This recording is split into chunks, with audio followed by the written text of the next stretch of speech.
Hi friends, welcome to my YouTube channel. সকল দর্শক বন্ধুকে আবারও স্বাগতম জানাচ্ছি আমার ইউটিউব চ্যানেলে। আর যা নতুন বন্ধু তাদেরকে আমন্ত্রণ জানাচ্ছি চ্যানেলটি সাবস্ক্রাইব করে পাশে থাকার জন্য। Here I am requesting to my all of new viewers and friends whose are just now connected through this YouTube or cooking video. Please subscribe my YouTube channel and stay connected. And if you guys are enjoy my cooking video of any of part, so please don't hesitate to give a like and share with your near and dear ones. আমার রান্না video যদি কোনো অংশ আপনাদের ভালো লেগে থাকে সেক্ষেত্রে বিনীত অনুরোধ জানাচ্ছি ভিডিওটি লাইক এবং শেয়ার করে বরাবরের মতো পাশে থাকার জন্য।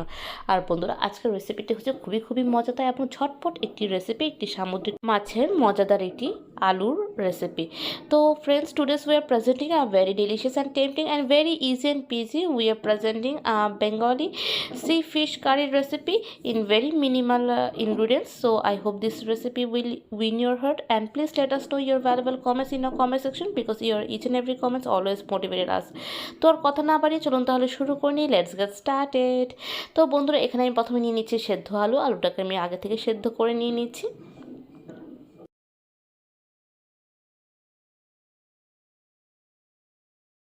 আর তার সাথে আমি আর যা নিচ্ছি সেটা হচ্ছিল টমেটো নিচ্ছি, যেহেতু একটি আলু টমেটো দিয়ে একটি সামুদ্রিক মাছের ঝোল।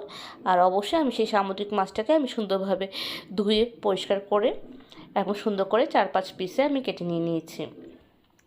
তো এগুলো যা দেখছেন তা হচ্ছে আমার মেইন ইনগ্রিডিয়েন্টস। আর তারপর যা যাবে সেটা হচ্ছিল ময় মশলা। তো ময় মশলাতে আমি কী দিচ্ছি সেটা আমি যাব। তার আগে আমি ম্যারিনেশনে যাচ্ছি। তো এখানে প্রথমে মাছটিকে আমি ম্যারিনেট করার জন্য, যেটা আমি বলেছি মিনিমাম ইনগ্রিডিয়েন্টস মানে ছিল যেগুলো বেসিক মশলা যাবে সেগুলি দেখাবো, স্পাইসেস। তো প্রথমে দিয়ে দিচ্ছি আমি সল্ট, পরিমাণ মতো লবণ দিয়ে দিচ্ছি সামান্য হলুদের গুঁড়ো, দিয়ে দিচ্ছি সামান্য লাল মরিচের গুঁড়ো, যেটি হচ্ছে না আমাদের একদম বেসিক স্পাইসেস। তো এগুলো দিয়ে আমি ভালো করে মশলাটা দিয়ে আমি মাছগুলো ম্যারিনেট করে নিচ্ছি। আর দিয়ে দেবো সামান্য সরষের তেল, এবং সরষের তেলটা দিয়ে আমি অনেক সুন্দর করে মশলাটি ম্যারিনেট করে নিচ্ছি। তো এভাবে অনেক সুন্দর করে আমি ভালো করে ম্যারিনেট করে নিচ্ছি, যেগুলো মশলাটা যেন মাছের ভেতরে ভালো করে পেনিট্রেট করে নেয়।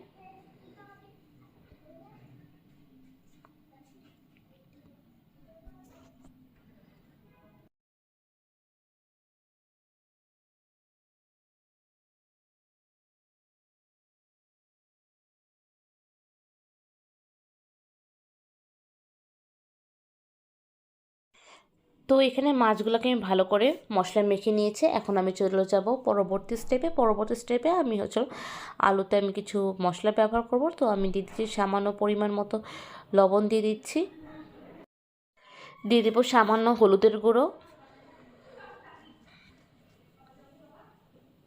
এবং সামান্য সরষে তেল দিয়ে আমি ভালো করে ম্যারিনেট করে নিচ্ছি।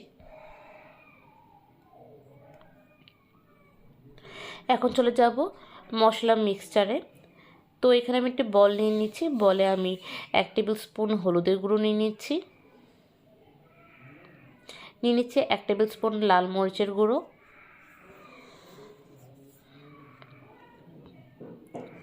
নিয়ে নিচ্ছি সামান্য জিরা গুঁড়ো 1/2 টেবিল স্পুনের মতো, নিয়ে নিচ্ছি 1/2 টেবিল স্পুনের মতো ধনিয়ার গুঁড়ো, দিয়ে দিচ্ছি 1 টেবিল স্পুনের মতো আদা বাটা,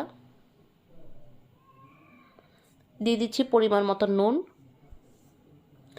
দিয়ে মশলাকে সুন্দরভাবে আমি একটি মিক্সচার করে নেব এবং খেয়াল রাখবো যাতে কোনো ধরনের জন্য দলা পেকে না থাকে।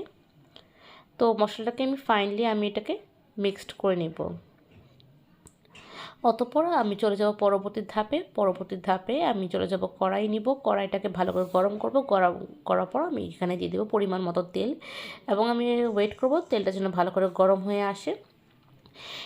গরম হওয়ার পর আমি এখানে লবণ ছিটিয়ে দিচ্ছি। আশা করি সবাই জানেন লবণ ছাড়ানোর টোটকাটা। কেন আমি লবণ ছিটিয়ে দিয়েছি, যাতে মাছগুলো কুড়কুড়া করে ভাজা হয়েছে, যাতে কোনো রকম স্কিন বা চামড়াটা যেন কড়াইয়ের সাথে না লেগে যায়।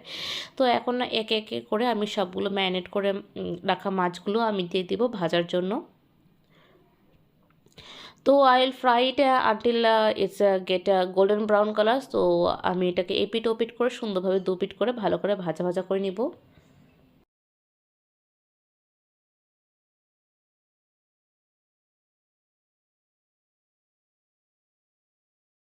তো এভাবে করে 2 পিঠ ভাজার পর যখন আমি দেখব যে দোনো সাইড আমার সুন্দরভাবে ব্রাউন কালার বা বাদামি বর্ণের রঙে পরিণত হয়ে গেছে, তখন আমি এটাকে অন্য একটি পাত্রে ট্রান্সফার করে নেব। The way actually we Bengali or we all are follow the how to just confirm the fish fry, but it would not be are deep fish fry.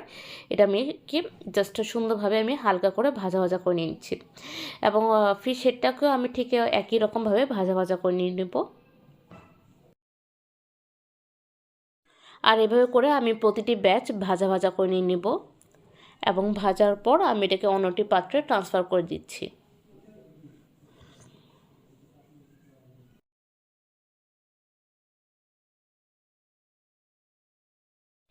এখানে আমি আরও একটু পর্যাপ্ত তেল ব্যবহার করব, এবং আমি অপেক্ষা করব তেলটা যেন ভালো করে গরম হয়ে আসে। এবং এখানে আমি ম্যারিনেট করে রাখা আলুগুলো ভেজে নেব।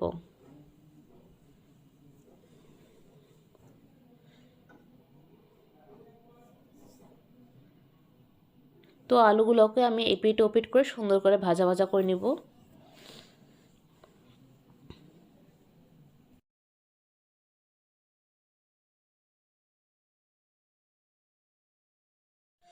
দু পিঠ সুন্দরভাবে ভাজা ভাজা হবার পর দেন এটাকে আমি অন্যটি পাত্রে ট্রান্সফার করে নেব।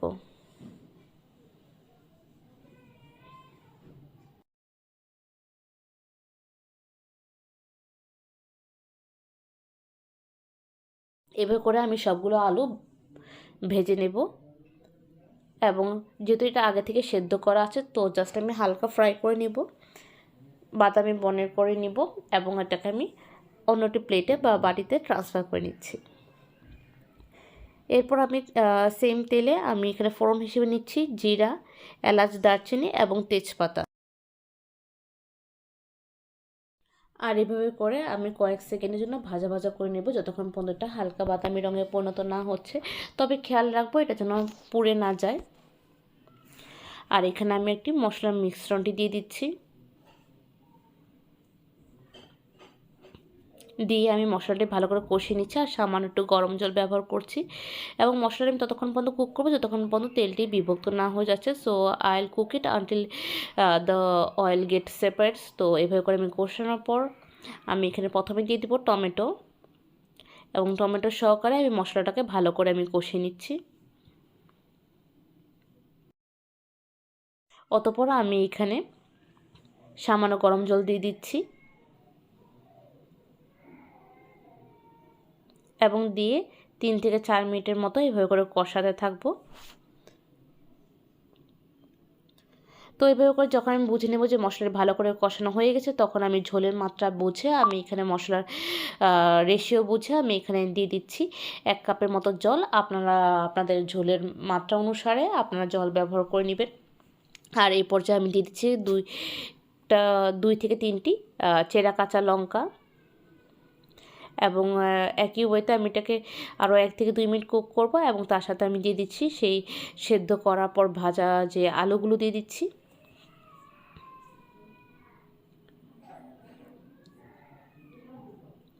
এরপর আমি ভেজে রাখা মাছগুলো একের পর এক আস্তে আস্তে করে আমি সেই ঝোলে দিয়ে দিচ্ছি।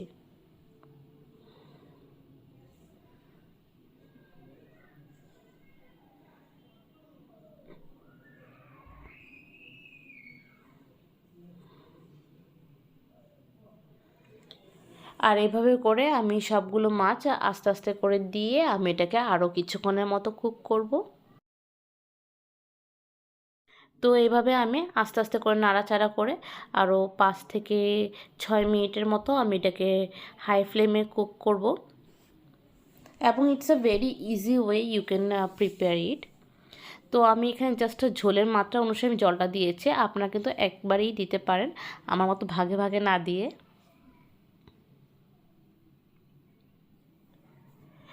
তো বন্ধুরা এই রেসিপিটি খুবই সহজ।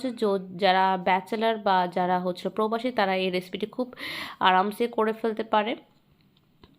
তো এখন দেখতে পাচ্ছেন আমি এটাকে হাই ফ্লেমে একটু কিছুক্ষণ কুক করব, যেটাকে আমি মাছ দেবার সময় বলেছি 5 থেকে 6 মিনিটের মতো আমি হাই ফ্লেমে কুক করব, এবং after that it's totally completely thoroughly ready to serve it. তো এটা তো আমার কাছে গরম ভাত দিয়ে খেতে খুবই খুবই মজা লেগেছে।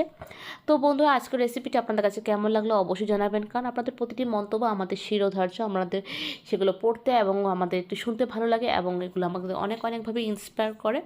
তো ফ্রেন্ডস, আজকের রেসিপিটা এতটুকু হলো, আবার দেখা হবে অন্য একটা রেসিপি নিয়ে, অন্যরকম কথোপকথন নিয়ে। ততক্ষণ পর্যন্ত সুস্থ থাকুন, ভালো থাকুন, take care, tata, bye bye and good night.